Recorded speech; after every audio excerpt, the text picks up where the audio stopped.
Hi folks, welcome to the Prepared Homestead. This is Travis. Thank you all for stopping by to watch another lovely day in the Ozarks, but the weather this week is supposed to start getting stormy. Calling for even some severe weather, I think by Friday, if I remember correctly. So yeah, enjoy it while it happens. Actually, we really need the rain. So we don't necessarily need the severe weather, but we need the rain around here. We haven't gotten what we normally would by this time of the year. We still got it. There's still enough time for us to get the wet weather, but we just haven't gotten much yet. So hopefully we do get some more.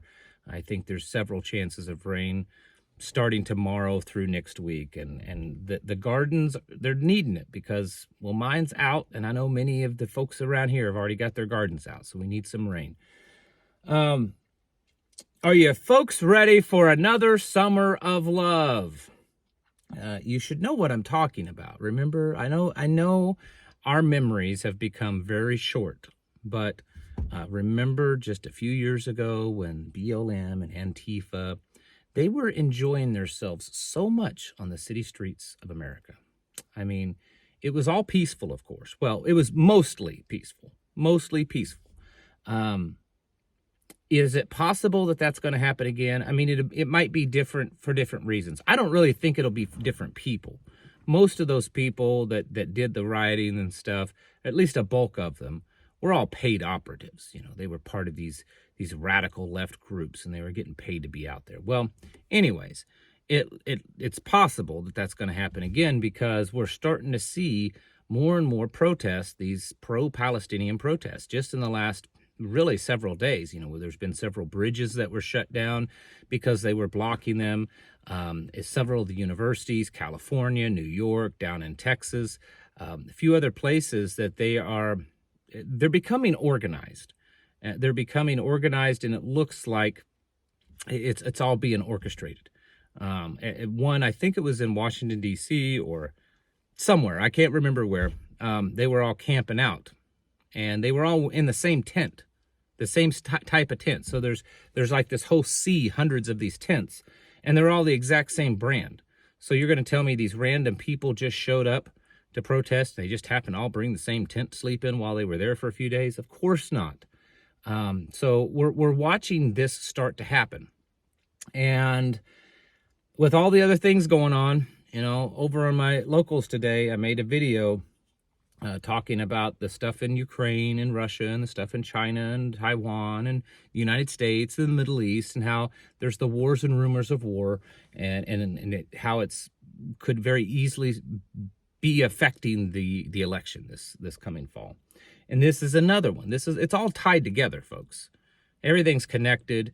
You know, the bird flu, the economy, all of it. It's all connected. And this is another one. This is one that could definitely instill fear, panic in people. Most of these, like I said, most of these people protesting are, I'm convinced, most of them are paid people. In fact, I was reading something the other day, and it was talking about one of the protests that the vast majority of the people they're protesting, they looked like just regular Americans. They didn't look like necessarily, you know, Muslims or Palestinians or anything like that, which I know you don't have to be Muslim or Palestinian to be supportive of a certain cause or whatever. But they were just young college-aged people that are probably part of these Antifa-like organizations, and many of them are getting paid. And I mean, we could go on and on about who's paying them. Is it George Soros? Is it the Clintons? Is it, you know, all these backroom deals involving various leftist groups to cause chaos and with the elections and other things? I don't know.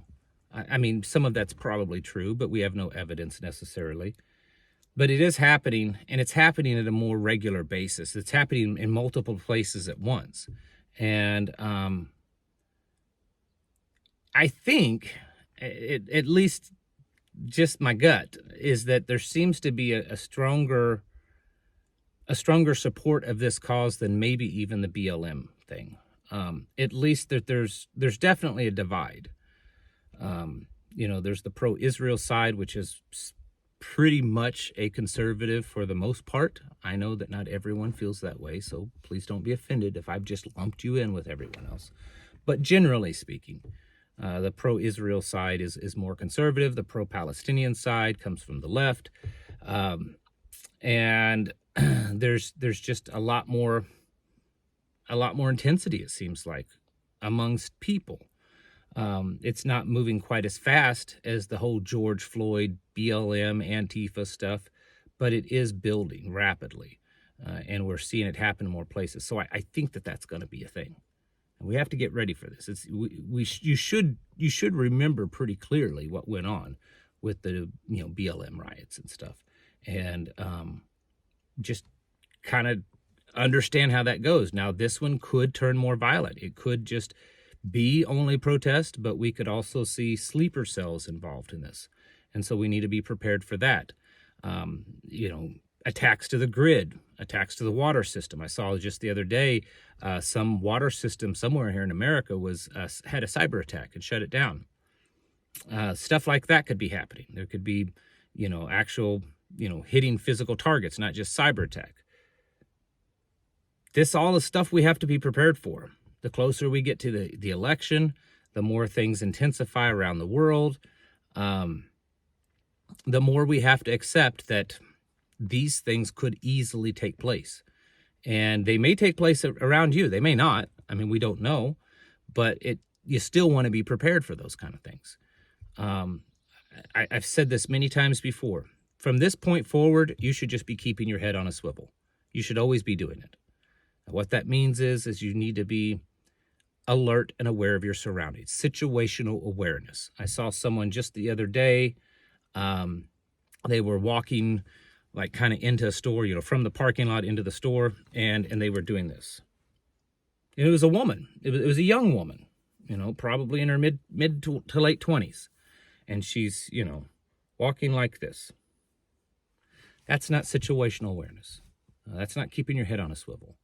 When you pull into a parking lot, before you even pull into the parking lot, as you're pulling in, you need to be aware of are there groups of people standing around? Is there anything suspicious looking in this parking lot? Don't park in an area if there are areas that are kind of hidden away to where no one can see them. You want to park kind of more out in the open. And before you get out of your vehicle, look around you. Getting in and out of your vehicle is one of the more vulnerable positions, because as that door opens, I've made a video on this, but as the door opens, you've got your vehicle like this and the doors open like this. You're in that little pocket there, and it's vulnerable. Someone could come up very quickly behind you and you're stuck. So be aware of that kind of stuff as you're walking in, when you're inside. Always be aware of these things. Try to keep track of any reports in your local area of people that out of the ordinary, that may be new to the area, don't belong, different religions and different races and stuff that are starting to kind of congregate that aren't normal there. It's not a racial thing. It's not a bigoted thing. It's being aware. If a bunch of people move into an area that aren't normally there and they're not from that area and they're kind of congregating and stuff, that's something that you should be aware of. Be aware of the places that you go where there may be more violence there, typically, or these higher crime areas. Try to find other places. Be training with your concealed carry weapon so that you know how to use it properly. Don't just put the thing on and believe that you're going to be okay. You need to know how to deploy that weapon and how to use it under an intense situation. And that doesn't mean deploying that weapon and shooting at a paper target. You need to be able to move, take cover behind something, and be able to return fire effectively. Just be paying attention to what's going on. And then continue to stock up. Have a get-home bag in your vehicle at all times, a medical, kit in your vehicle, like an IFAK or something like that, a small, medic-type bag. Keep those things in your vehicle at all times so that you can get home. If you work in a line of work that you have to wear dress clothes, nice high-heel shoes or nice, dress shoes for the men, make sure you have some hiking boots in the back of your vehicle. So in case something happens, You can switch over to those and you're not having to walk home in high heels or, penny loafers or something like that. Water, rain gear, that kind of stuff. And a lot of it depends on how far away you typically would be.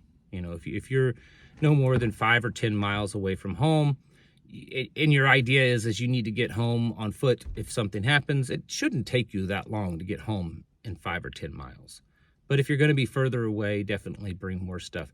This is the kind of stuff we need to be thinking about. As all of the protests and the violence increases in this country, we don't know at what point some of you that are watching, maybe obviously probably not all, but some of you that are watching, you might find yourself in a situation where you have to defend yourself, where you have to escape and get out of someplace, or where you have to, get home on foot because maybe your vehicle's been stolen or attacked or something's gone wrong and it's just unsafe for you to drive home and you have to take out on foot. All of these things could potentially happen to some of you based on what is going on and just the things that we know throughout history when other societies have kind of fallen apart and fallen into this hyper-violent stage. So you need to be getting ready, folks. I would not take this lightly. We are seeing rapid increases in violence year over year in this country. And then now with more and more protests, and those protests tending to become more and more violent, the odds are that at least some of you might find yourself in the middle of this stuff is increasing every day. So it's time to get your houses in order and prepare yourselves mentally, physically, and spiritually. Thanks for watching, and I'll catch you in the next video.